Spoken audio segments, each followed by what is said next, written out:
Hi everyone, welcome back to the channel. Today, we are talking about a big challenge for many gardeners, growing chili peppers during the dry season.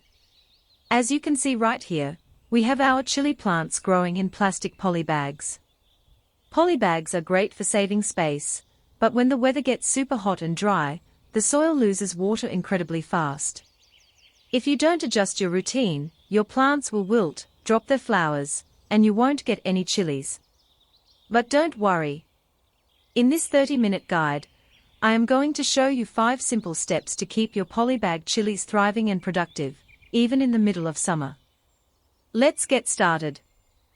First things first, let's talk about water.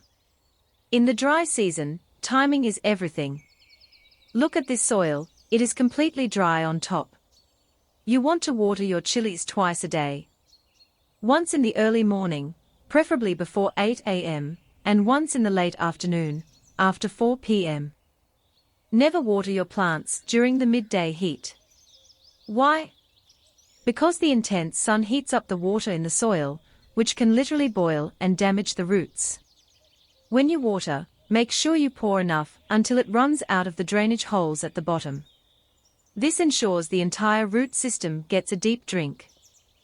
Step number 2 is a lifesaver for container gardening, mulching.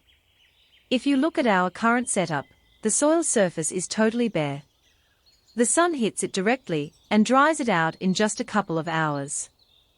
To fix this, we are going to add a layer of organic mulch. You can use rice hulls, charred husks, or even dried straw. Just put about a 1-inch layer right on top of the soil. This mulch acts like a blanket. It blocks the direct sunlight, keeps the roots cool, cuts down water evaporation by half, and stops weeds from stealing your plant's nutrients. Next up, let's look at the layout of our garden. Right now, some of these polybags are packed too close together, and there are weeds growing around them. In hot weather, pests like thrips, mites, and whiteflies love to hide in wild grass and move onto your chilies. We need to arrange these bags so there is about 1 to 2 feet of space between each container. This allows the air to flow freely and ensures every single plant gets enough sunlight. Also, keep the ground around your polybags clean. Clear away trash and pull out weeds to destroy the hiding spots of harmful insects. Our final steps are pruning and proper feeding. First, look at these old, yellow leaves at the very bottom of the stem.